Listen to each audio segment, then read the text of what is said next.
Let's get to Tim Walz, who, just when you think no one's sitting at this table, neither she nor the big white blanket, can embarrass themselves any further, he does. She asks him, to her credit, about the carrying the weapons in war, which we know is a lie. He never served in war. He's been stealing valor for quite some time. And take a listen to this answer. Say, hey, when there's a problem, you call a man. The Democrats can't even tell you what a man is. So when you hear Walz brag about how much of a man he is, what does that tell you? I think there might be a little bit of a cope there, you could say. There's a little bit, he has to remind us how masculine he is, trying to not even be able to load a shotgun or fix a truck. Tim Walz thought he could hide behind smooth speeches and staged photo ops. But Megyn, Kelly, and Charlie Kirk came armed with verbal wrecking balls, and what followed was total destruction. They didn't just criticize, they crushed him on live TV. From collapsing schools to skyrocketing crime and phony progress wrapped in pretty words, nothing escaped their fire. They ripped down the facade and showed a governor chasing headlines instead of fixing problems. The mask is off, and the truth just took center stage. You said that you carried weapons in war, but you have never deployed actually in a war zone. A campaign official said that you misspoke. Did you? Well, first of all, I'm incredibly proud. I've done 24 years of wearing the uniform of this country. Equally proud of my service in a public school classroom, whether it's Congress or the governor.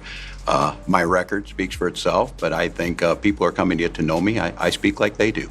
I speak candidly. I wear my emotions on my sleeves, and I speak especially passionately about our children being shot in schools.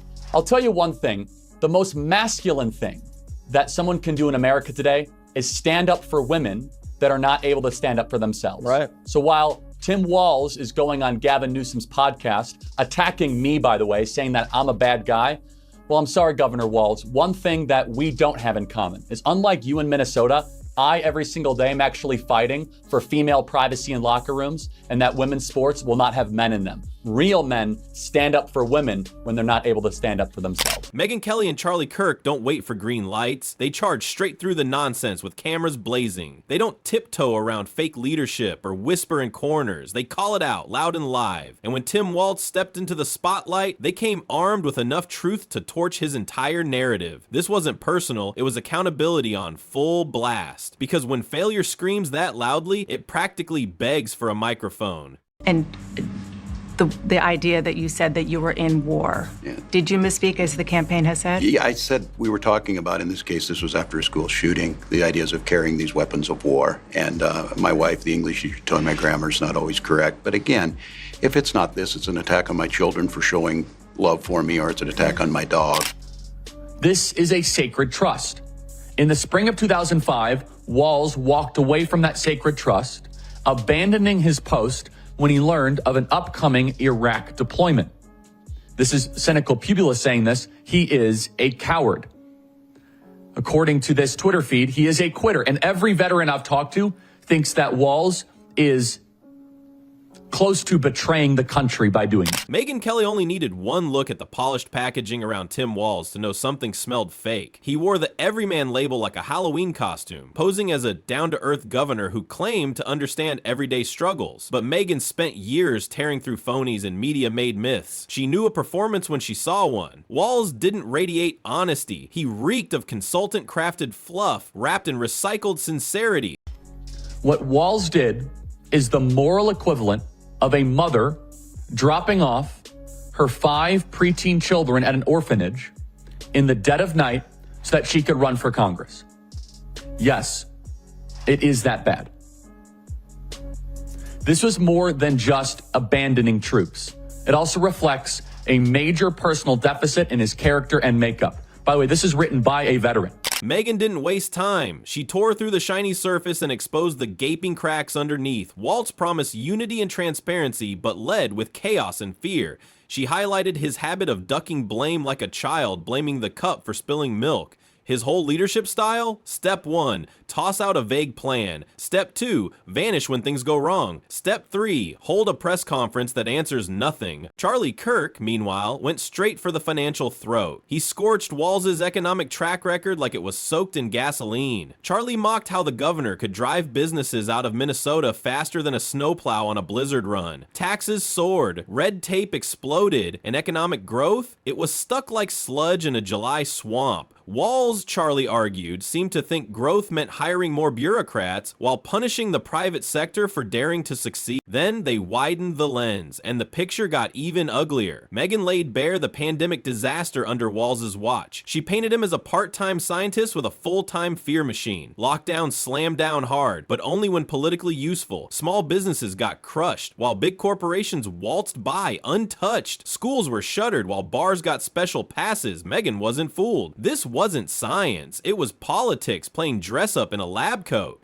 And the idea that you said that you were in war. Yeah. Did you misspeak as the campaign has said? Yeah, I said we were talking about, in this case, this was after a school shooting, the ideas of carrying these weapons of war. And my wife, the English teacher, told me my grammar is not always correct. But again, if it's not this, it's an attack on my children for showing love for me, or it's an attack on my... Charlie didn't just talk. He brought the proof. He exposed how Walz waved data like a flag one week, then buried it the next. Depending entirely on public pressure, hospital numbers were inflated, predictions missed reality, and every policy seemed crafted for headlines, not safety. Charlie called it what it was, panic theater dressed up as leadership. Instead of preparing citizens, Walz scared them into submission. And when true leadership was needed, he froze, paralyzed in the political spotlight. But it wasn't just about failed decisions, it was about performance. Megyn tore into the showmanship. Walz never missed a photo op. Whether it was protests or vaccine drives, he was front and center, sleeve rolled up, grim-faced, always staged like a star in the burden of leadership. Yet when the real weight hit, cities on fire, schools collapsing, businesses gone, Walz vanished like a PR ghost. No answers, no action, just silence wrapped in excuses. Charlie wasn't done either. He tackled the riots head on. He laid out exactly how Walz mishandled the George Floyd chaos. Cities crumbled, police were overwhelmed, and Walz waited far too long to act. By the time he called in the National Guard, the damage was already done. He didn't lead through crisis, he watched it burn. Tim Walz then lied about it to run for Congress and acted as if he was on the front lines. And people in Walz's battalion died. People under his supervision died.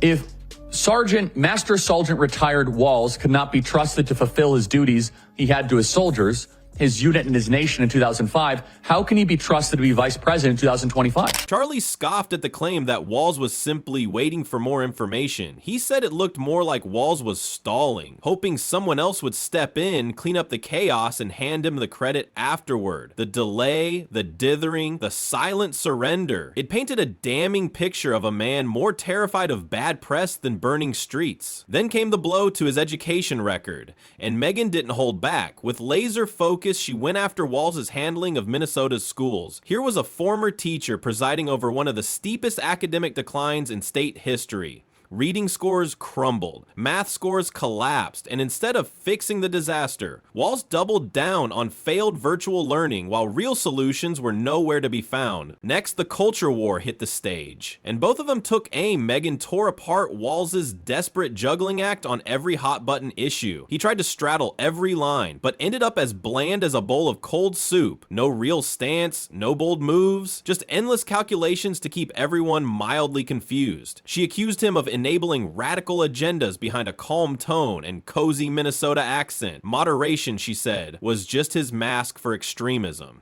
John asked who he was and what they were to someone else. What kind of bullshit is that? No, you don't, sir. We don't lie about military service we didn't actually perform, like going to war. We don't steal valor by saying that we had a higher rank in the National Guard than we did.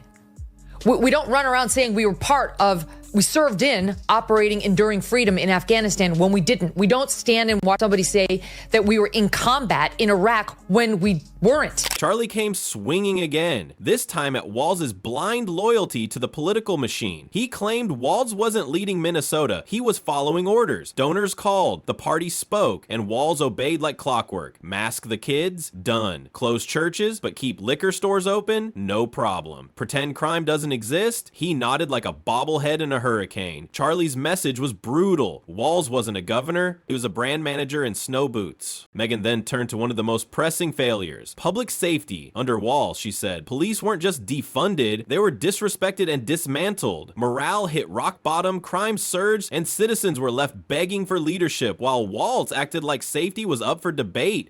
Charlie piled on with cold, hard stats, officer resignations, community outcry, and neighborhoods drowning in fear. He drew a clear line from soft-on-crime policies to real-world disaster. The cities Walz claimed to protect, they were bleeding, and he helped open the wounds. Together, Megyn and Charlie didn't just throw punches, they delivered a full-body blow. From leadership to the economy, education to safety, culture to chaos, they hit it all. And the most devastating part, they didn't have to raise their voices. This wasn't a rant, it was a precision strike. Not loud, but lethal. Podcast attacking me, by the way, saying that I'm a bad guy.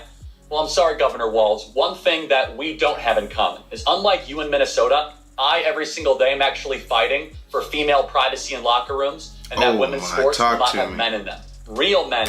They tore through the spin. No talking point survived, no excuse held up, and every flimsy narrative got shredded. What stood in the rubble was a picture of a man who spoke with swagger, acted with hesitation, and governed like he was waiting for permission at every turn. And they weren't done yet. Megyn made it clear, this wasn't a one-time call-out. She vowed to keep shining the spotlight on any leader who dares fake competence while the people suffer. Charlie wasn't backing down either. He promised to keep exposing the numbers, the contradictions, and the contortions Walz performs to pass off failure as leadership, because no matter how big Walz smiles at a press conference, the mask is off and the truth is staring back. Then they zeroed in on Walz's prized climate agenda, a glitzy showpiece of buzzwords and big promises. But Megyn wasn't fooled for a second. She called it out as pure political theater, green slogans polished for headlines but hollow underneath. Walz talked like a spokesman for a solar company, but back in Minnesota, roads were crumbling, power grids were failing, families were freezing in the dead of winter due to poor planning and neglect. It wasn't leadership, it was lipstick on a blackout. Yourself from that clarification.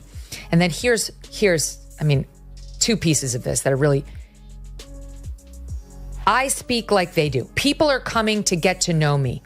I speak like they do. I speak candidly. I wear my emotions on my sleeves. And I speak especially passionately about, and then he goes on to blame it on the school shootings. I guess he was upset about school shootings, so he lied. But stop saying you speak like we do. I speak like regular people. Charlie zoomed in on the budget like a fed-up teacher grading a failing student. The math didn't lie. Minnesota was swimming in tax dollars, yet somehow always broke when it came to solving real problems. He called it reverse alchemy, turning gold into potholes. Charlie ridiculed the constant tax hikes, sold as progress, while actual progress was nowhere to be found, except in glossy flyers and carefully staged photo ops. Then Megyn took the wheel and steered the spotlight onto healthcare, a cornerstone of Walz's empty promises. He talked big about reform but delivered nothing but bureaucratic gridlock. Wait times ballooned. Rural hospitals struggled to survive, and the only thing that seemed to grow, endless committees drowning in paperwork and pretending to solve a crisis they were making worse. It wasn't reform, it was red tape on repeat. The fallout continues for Tim Walz on the disastrous performance he delivered, in particular when it comes to his self-described knuckle-headed behavior, which was just his latest in a series of lies. The reason he resorted to, I'm a knucklehead, was he got confronted with his latest lie that's been unearthed. There's a long list of them. This one was that he was in China when the Tiananmen Square disaster unfolded, when hundreds of people were killed. You know, whether you were in a place where hundreds of people are being massacred by their government. Megyn didn't hold back. She said it was the only healthcare plan in America that seemed to make people sicker just by watching it unravel. Doctors were frustrated, patients stranded in limbo, and the whole system spun in circles like a hamster wheel going nowhere. It wasn't healthcare, It was healthcare theater. Charlie then set his sights on immigration and Walz's trademark vagueness. Every stance wrapped in gentle words, never backed by actual policy. Sanctuary slogans, symbolic gestures, and a wide-open approach that ignored the crushing reality facing local communities. Resources were stretched thin, but Walz just kept smiling from the podium. Charlie exposed the yawning gap between fantasy politics in St. Paul and the hard truth on Minnesota streets. And while everyday people struggled, Walz was busy building a shiny bridge of promises, one that led absolutely nowhere. Again, if it's not this, it's an attack on my children for showing love for me, or it's an attack on my dog. This took chutzpah. Let's go through it. You said you carried weapons in war, but you've never deployed in a war zone. A campaign official of yours said you misspoke. Did you?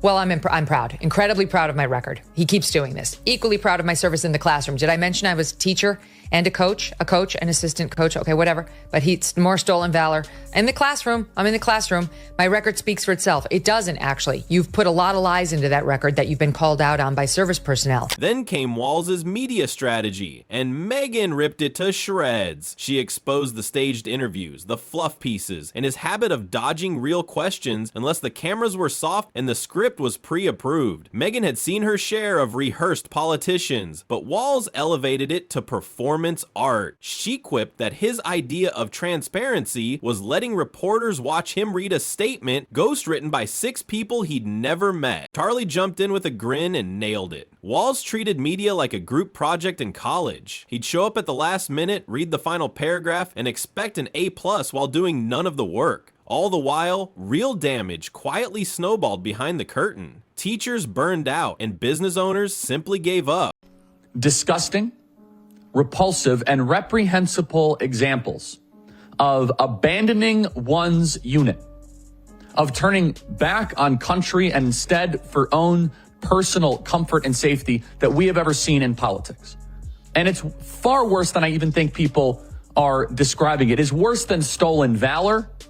It is abandoning your fellow soldier. Parents began pulling their children out of public schools. And how did Walz respond? He hosted a roundtable with like-minded insiders and labeled it progress. Megyn delivered the final blow, blasting the culture of complacency that had festered under his watch. Mediocrity wasn't just tolerated, it was turned into policy. Failure was rebranded as transition, and every crisis was followed by a sanitized press release, blaming the system, never the leadership. Megyn made one thing crystal clear. This wasn't about politics anymore. It was about a governor who disappeared when his state needed him most. Charlie agreed, because at the end of the day, this wasn't about red or blue. It was about results. And under Tim Walz, results were buried beneath excuses. Optimism was drowned in spin, and leadership was smothered under layers of scripted empathy and hollow applause.